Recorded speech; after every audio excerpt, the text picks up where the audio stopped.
menurut kalian gimana ini kan lagi marak ya? Apa ustadz cabul atau ustadz yang nggak bener lah? Itu gimana menurut kalian semua? Kalau menurut saya, yang namanya ustadz masa nyabulin? Harusnya kan ustadz ahli ibadah. Iya. Ya iya. Jadi gini, kalau misalkan ada ustadz yang cabul kayak gitu, menurut saya apa ya, ustadz itu agak aneh juga ya. Kalau ustadz itu mempunyai ilmu tapi kok cabul ya, aneh juga sih.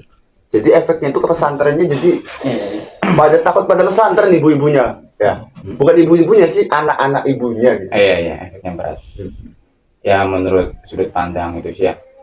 Jadi kita itu tidak bisa menyalahkan kiainya atau ustadznya atau pesantren yayasannya. Alasannya apa? Ya namanya orang yang anak pada dasarnya sudah niatan buruk. Ya pasti dan akhirnya buruk juga. Jadi sifatnya Karakter si ustadznya berarti ya. kita tidak bisa menyatukan antara titel kiai atau ustadz dengan kebukan contoh cabul. Kalau sejatinya ya contoh kiai ustadz ya benar ya benar. Iya. Banyak kan kiai ya iyalah. Ya kalau orang kayak itu bukan ustadz kan.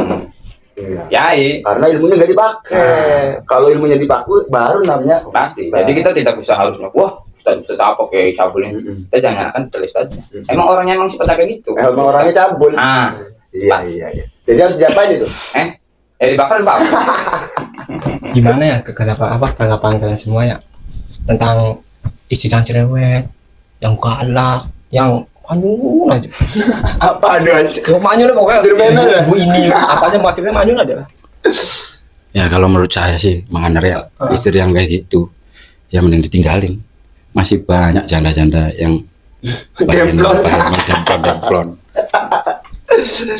Tapi makanya kadang-kadang istri yang galak, yang itu, yang gini gitu, yang dermemel kayak gitu tuh ya, biasanya paling sayang loh. Biasanya, tapi tergantung penanggapan seorang suaminya. Iya, jadi yang namanya rumah tangga ya pasti penuh ujian, penuh masalah. Ya sejatinya lika-liku rumah tangga seperti itu. Itu bumbunya lah. Bumbunya. Jadi kalau kita melihat sudut pandangnya tentang keimanan, yang ada itu ibadah terus. Kalau istri ngamuk apa ya itu kita sabar. Ayo sabar. Kita benahin dakwah lah, marahilah. Iya. Jangan-jangan si istri itu lagi jadi wali itu. Jadi lagi nguji suaminya. Kan iya. Emang ada riwayatnya. Jadi dia misalkan sih jadi wali itu gampang. Sabar nih rabi wis. Nih, cerita ya. Ada sih teman saya. Jadi dia itu mempunyai tetangga yang galak. Bener-bener galak. Ada orang baru tinggal di situ dimusuhin. Apalagi orang baru, orang di sekeliling tangganya juga dimusuhin. Bener-bener pol galaknya. Pernah lagi kita dianya tuh ibaratnya ngirim syukuran berkat apa? Enggak diterima. Sama segitunya. Jadi perbincangan lah tentang tersebut. Nah, menurut kalian, terus Mas Andre sendiri, itu gimana? Wah itu karakter itu harus jauhin, percuma tetangga sama orang yang seperti itu harus jauhin. Terus Tapi jangan begitu Andri, santet langsung. macamnya. Tapi kadang-kadang orang kayak gitu tuh ya, apa namanya? Emang terlihat di sosial itu kurang bagus ya. Benar jelas. Mungkin ya. Ini mungkin dari perspektif positif ya. Lingkungannya itu kurang baik, Mang. Dari dulunya. Bukan, jadi di di lingkungan di situnya tersebut bisa jadi karena lingkungannya tidak sinkron dengan dirinya. Jadi dia itu mungkin kayak gitu, entah sama tetangganya, entah sama seseorang pribadinya atau apapun. Intinya mungkin kayak gitu. Ya. Jadi menurut saya sih ya, jadi ya teman saya jadi menangkalnya kayak gini. Dia tersebut terus berbuat baik sama tetangga tersebut tuh. Jadi ngasih nyapa terus apa dengan sopan walaupun dia tersebut dicuekin ya. Misalkan ngasih hadiah atau syukuran tetap dikasih walaupun dia ditolak. Dia berpikirnya kayak gini, tetangga ingat kata Kanjeng Nabi kan harus bertetangga yang baik, harus tutur kata yang baik. Udah urusan itu sih urusan makhluk, kita kan urusan sama Kanjeng Nabi sama Mustafa. Tapi bener-bener saking bener berubah. Jadinya tadinya disapa nggak balik nyapa jadi nyapa, jadinya senyum tadi senyum, ngirim berkat juga jadinya diterima. Malah Berarti intinya keburukan harus dibalas dengan Kebaikan. dia kayak gitu. Nah pertanyaannya, yang melakukan kebaikan sabar nggak itu? Ya Kan butuh proses bertahun-tahun iya. lah. Oh, Nggak- lama. nggak langsung instan Lama. kasih berkat dua kali langsung luluh kan Iya. enggak kan. Tapi Itu berapa tahun itu Mang Agung? Kurang lebih. ya setahun lebih lah. Pokoknya proses dalam setahun lebih tersebut dia tuh nggak capek-capeknya kalau dia lewat Memberikan nyapa, kebaikan lah ya. iya, nyapa terus ngasih berkat pernah ditolak enggak Wah. kenal. Jadi prinsipnya juga gitu, itu memahami dulu urusan saya niatnya tidak karena Wah. anak kanjeng Nabi karena Gusti Allah. Itu berarti wali tuh. Oh, beli wali mana, Bang? Wali murid. Wali kukun. Itu mau katanya terus tanggapannya ya, Apa nah? ada ustad ya, ustad lah, tapi orang ustad tersebut tuh ya jarang sosial tuh ke masyarakat. Nggak tahu kenapa, gimana tanggapannya kalau begitu ya, apakah orang itu gitulah. Jadi ibadah si rajin tapi ke sosial tidak. Iya, Tidak. gitu.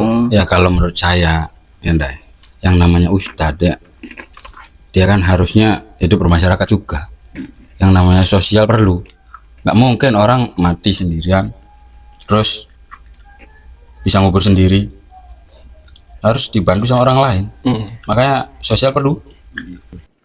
Tapi menurut saya Mang Andri, terkadang ya ada ustadz yang alim itu tidak suka dengan kebisnian duniawi. Tapi macam-macam sih. Tapi menurutku kayak gitu sih. Menurut Mang Agung, jabur baik. Jadi yang paling parahnya seperti ini ya. Suatu ustadz atau suatu kiai ya, apalagi rajin ibadah, yang dikhawatirkan orang-orang yang sekitarnya, orang awam menghakimi dia atau menghukumi, wah ustadz apaan. Oh, jadi yang ada tuh orang tuh melihatnya keburukan. Jadi maksudnya nggak tertarik ingin ke rajin ibadah, ke musyrik tadi, jadi malah menghindar. Ya aslinya sih ustadz orang biasa tergantung orang yang Berarti seharusnya ustadz itu harus bersosial. ya jelas harus emang. Harus ya. Harus mengayomi masyarakat. Jangan masyarakat yang mengayomi ustadz. Menurut kalian semua nih ya. Jadi ada tetangga saya laki-laki. Waktu itu saya ketemu. Dia bonceng cewek yang demplon. Menurut Mang Andri. Wah ya pasti selingkuhan.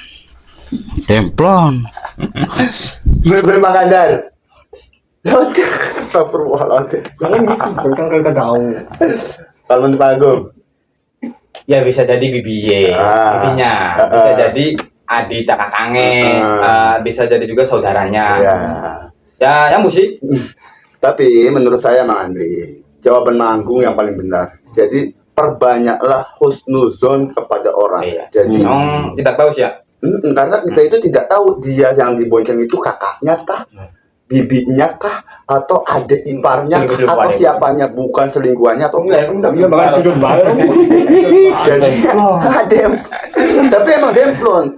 Jadi jangan langsung suuzon sama seseorang. Kita Apa masih nih bapak-bapak? bab apa aja, perspektifnya itu masih panjang, masih gambarannya masih banyak lah ya intinya. Jadi jangan memelihara suuzonnya kayak gitu lah. Ya,